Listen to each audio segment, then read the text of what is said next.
આપ સર્વોને હેતપૂર્વક જય શ્રી સ્વામિનારાયણ।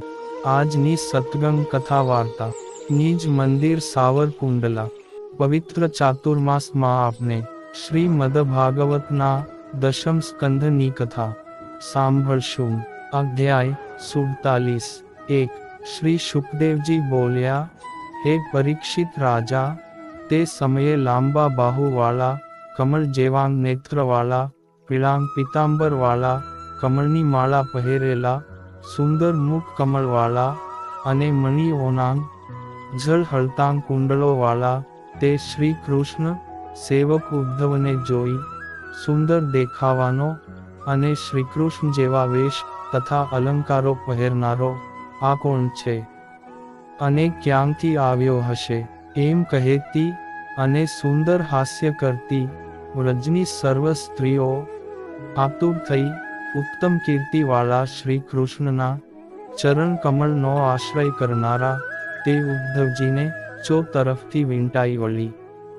આ તો શ્રી કૃષ્ણનો સંદેશો લાવનાર ઉદ્ધવજી છે એમ જાણી તેઓએ વિનયથી નમ્ર થઈ લજ્જાયુક્ત હાસ્ય દર્શન તેમજ મધુર ભાષણથી સારી રીતે સત્કાર કરેલા અને આસન ઉપર બેઠેલા તે ઉદ્ધવજીને એકાંતમાં પૂછવા લાગી, યદુપતિ શ્રીકૃષ્ણના સેવક તરીકે તમે આવ્યા છો એ અમે જાણીએ છીએ। તમારા સ્વામી શ્રીકૃષ્ણે માતા પિતાનું પ્રિય કરવાની ઈચ્છાથી તમને અહીં મોકલ્યા છે।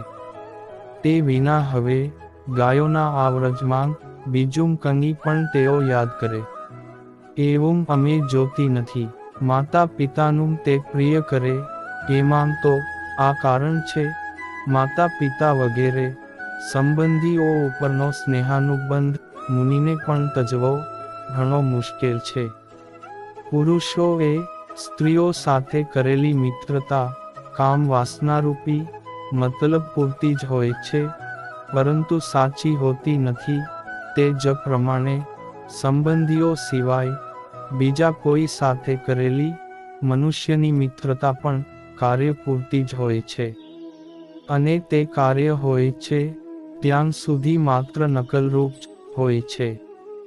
ભમરાઓનો પુષ્પો સાથે અને પુરુષોનો સ્ત્રીઓ સાથે આવો જ સ્વાર્થનો પ્રેમ સંબંધ હોય છે। જેમ વેશ્યાઓ નિર્ધનોને, પ્રજાઓ અસમર્થ રાજાને, વિદ્યાભ્યાસ કરી રહેલા વિદ્યાર્થીઓ વિદ્યાગુરુને, ઋત્વિજો દક્ષિણા લઈ લીધી હોય એવા યજમાનને, પક્ષીઓ ફળરહિત વૃક્ષને, અતિથિઓ ભોજન કરી ઘરને અને મૃગલાંગ બળેલા જંગલને તજે છે, તેમ જાર પુરુષ પ્રેમવાળી સ્ત્રીને ભોગવીને તેને તજી દે છે। પછી શ્રી શુકદેવજી બોલ્યા, હે પાંડુપુત્ર, એમ શ્રીકૃષ્ણના દૂત ઉદ્ધવજી વ્રજમાં ગયા ત્યારે શ્રી કૃષ્ણમાં જ મનવચન શરીરવાળી ગોપીઓ લોક વ્યવહારને તજી ઉદ્ધવજીને પૂછવા લાગી અને પ્રિય શ્રીકૃષ્ણના કિશોર તથા બાલ્યાવસ્થાના કર્મો યાદ કરી ગાતી લજ્જા રહિત થઈ રડવા લાગી। શ્રી કૃષ્ણના સમાગમનું ધ્યાન કરતી કોઈ ગોપી ભમરાને જોઈ તેને પ્રિય શ્રીકૃષ્ણે મોકલેલો દૂત માની ઉદ્ધવજીને ઉર્ષી આમ કહેવા લાગી। ગોપી બોલી, ઓ ધુતારાના બંધુ ભમરા, અમારી શોક્યના સ્તનોથી મસળાયેલી શ્રીકૃષ્ણની માળામાં લાગેલા કેસરથી ખરડાયેલી મૂછો વડે તું અમારા પગને અડમા।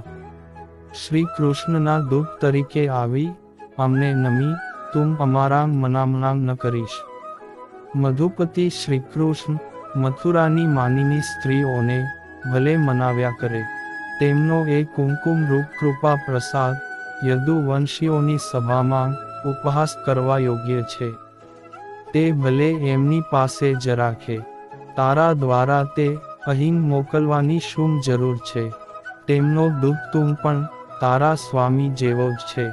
તું જેમ ફૂલ તજે છે તેમ તારા જેવા સ્વાર્થી શ્રીકૃષ્ણે અમને પોતાનું મોહક અધરામૃત એકવાર પાઈને તરત તજી છે.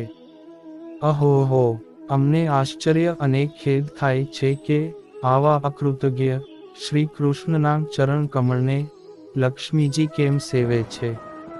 પણ હા જાણ્યું, તે લક્ષ્મીજીનું મન ઉત્તમ કીર્તિવાળા તે ભગવાનના જૂઠાંગ ને મીઠાંગ વચનોથી લોભાયું હશે. પણ અમે તે લક્ષ્મી જેવી મૂર્ખ નથી જેથી એમ ભમી જઈએ. તું શું ગાયા કરે છે? જા, તે શ્રીકૃષ્ણની હમણાં જે સખીઓ થઈ છે તેઓની આગળ જ તેમના પ્રસંગ તું ગાયા કર, જેથી શ્રીકૃષ્ણે આલિંગન કરી સ્તનની પીડાઓ દૂર કરેલી તેમની એ પ્રિયાઓ તને મન ગમતું આપશે.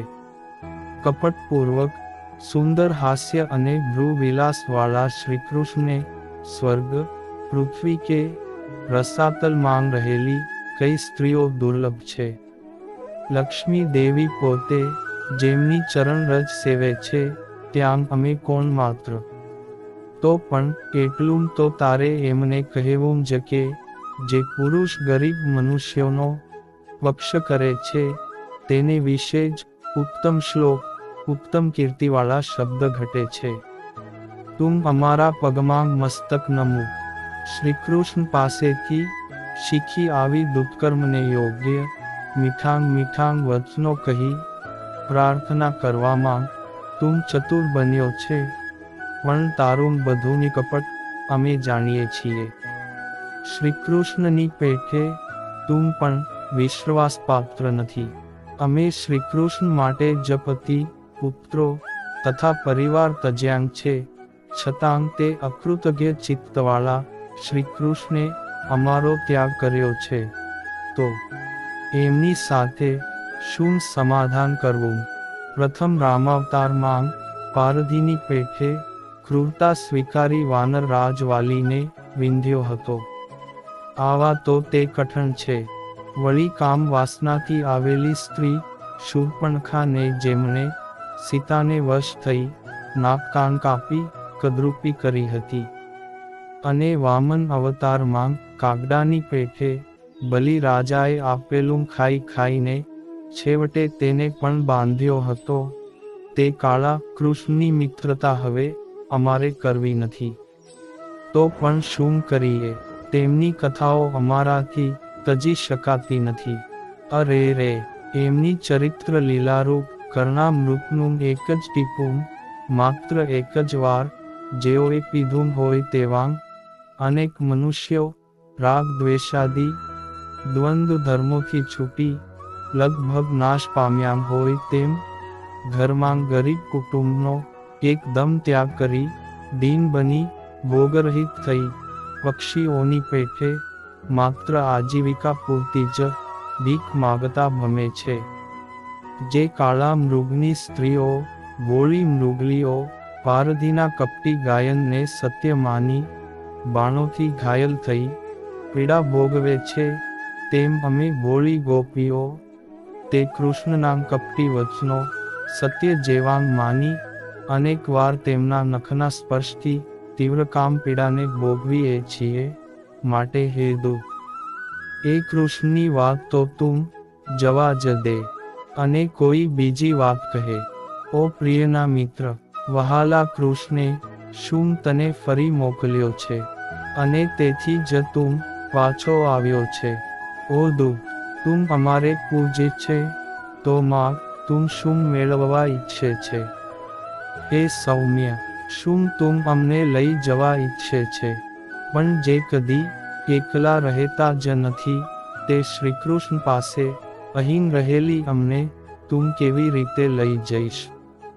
જો તેમની પ્યારી પત્ની લક્ષ્મી તો હંમેશા તેમની સાથે જ રહે છે અને તે પણ તેમની છાતીમાં જ. હે સૌમ્ય, આર્યપુત્ર શ્રીકૃષ્ણ ગુરુગૃહેથી આવ્યા પછી હમણાં શું મથુરા માંગ છે. પિતા નંદરાયના ઘરને તથા મિત્ર ગોવાળિયાને તે કદી યાદ કરે છે અને કોઈ વખતે દાસીઓની અમારી વાતો તે કહે છે. અરે રે, અગરુ ના જેવી સુગંધવાળો હાથ તે ભગવાન અમારા મસ્તક પર ક્યારે મૂકશે? શ્રી શુકદેવજી બોલ્યા, હે રાજન, પછી ઉદ્ધવજી શ્રીકૃષ્ણના દર્શન માટે તલપતી ગોપીઓને એમ કહેતી સાંભળી. પ્રિય શ્રીકૃષ્ણના સંદેશાથી તેઓને શાંત પાડતા આ પ્રમાણે કહેવા લાગ્યા. તે ઉદ્ધવજી બોલ્યા, અહોહો, તમે કૃતાર્થ છો અને તમે સમસ્ત સંસારને માટે પૂજનીય છો, કારણ કે તમે ભગવાન વાસુદેવમાં આ રીતે મન અર્પણ કર્યું છે. દાન, વ્રત, તપ, હોમ, જપ, સ્વાધ્યાય, સંયમ તથા બીજાંગ અનેક જાતનાં કલ્યાણનાં સાધનોથી જ શ્રીકૃષ્ણની ભક્તિ સાધી શકાય છે. આવી અત્યંત શ્રેષ્ઠ અને મુનિઓને પણ દુર્લભ ભક્તિ તમે ઉત્તમ કીર્તિવાન ભગવાન વિશે પ્રાપ્ત કરી છે, તે બહુ જ સારું કર્યું છે. પુત્રોનો, પતિઓનો, શરીરનો, સ્વજનો તથા ઘર-બારનો ત્યાગ કરી તમે કૃષ્ણ નામના પરમ પુરુષને વરી છો, તો પણ બહુ જ સૌભાગ્યની વાત છે. હે મહાભાગ્યશાળી ગોપીઓ, ભગવાનનો વિયોગ થતાં તમને તે અતિન્દ્રિય ભગવાનમાં આવી એકાંતિકી ભક્તિ પ્રાપ્ત થઈ, તે પણ બહુ સારું થયું છે. અને ભગવત પ્રેમનું આવું સુખ દેખાડી તમે મારા ઉપર મોટી કૃપા કરી છે. હે કલ્યાણ મૂર્તિ સ્ત્રીઓ, પ્રિય શ્રીકૃષ્ણનો સુખકારક સંદેશો હવે તમે સાંભળો.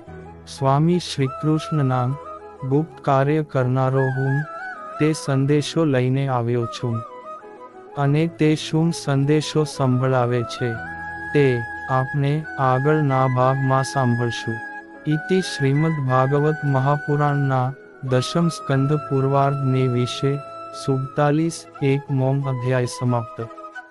અત્યારે આપ સર્વોને ભાવથી જય શ્રી સ્વામિનારાયણ.